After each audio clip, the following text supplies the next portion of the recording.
Question 7. You will hear an interview with a songwriter called Melissa Blake. Listen to the interview and look at the questions.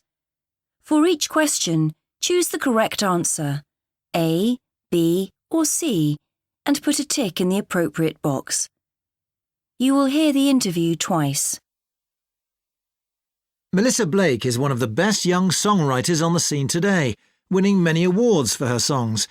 How did you get into songwriting? As a child, I wasn't particularly keen on music. Both my parents were musical, and so I had opportunities to learn to sing when I was quite small. They didn't push me, but my parents were disappointed I wasn't more enthusiastic. Gradually, my attitude changed as I attended concerts and realised how songs could communicate important messages. Then I knew I wanted to focus my energies on music and on lyrics, aiming to do it professionally one day. Do you have a special place where you do all your writing? At one time, I used to sit in my attic and do everything there. It was away from my family, and so I had no distractions, even though I didn't have a nice armchair. I loved travelling to new places and found I could write on planes, though my concentration wasn't brilliant. Hotel rooms are suitable in the same way as my attic because I'm quite cut off. You've often said that you get your inspiration from reading. For me, the link between reading and writing is clear. The best songwriters read widely, especially novels. It's not a matter of getting ideas from what happens in the stories themselves. It's about how these writers express themselves. I'm always amazed at how they use a word or a phrase to describe something in a way that I never would have thought about. Do you revise your song lyrics a lot? Yes, constantly, even though I'm usually satisfied with my first version. I work quickly, but that doesn't mean I get a lot wrong the first time.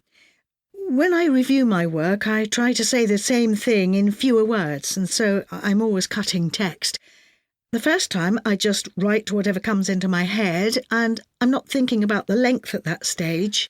Is it true that people think your happy songs are better than anything else you do? I've written about parties and celebrations, and these songs instantly cheer someone up, though they haven't made as much money as I'd hoped. Sad songs often touch the hearts of audiences and sell very well, though I find it a challenge to make them truly original.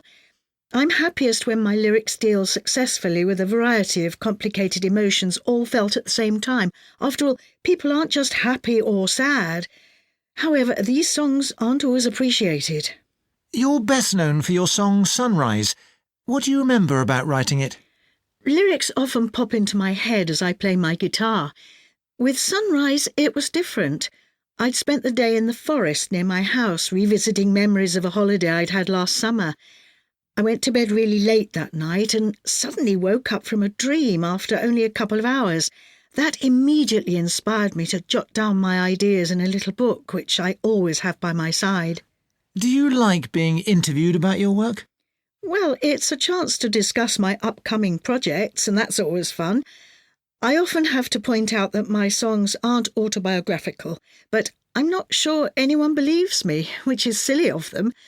I know some songwriters are also irritated when journalists or fans want to know what the songwriter's trying to say in the lyrics, but that doesn't bother me. I accept that songwriters have a duty to help people understand. Do you sing your own songs much? I used to when I was a band member, and so I never lacked confidence in my ability to perform. Now I'm not in a band and am more independent, even though singers often invite me to do shows with them. Now I see myself in a different role, working with different singers and helping them to be successful by giving them great songs. That's more interesting than performing live. Melissa, thank you.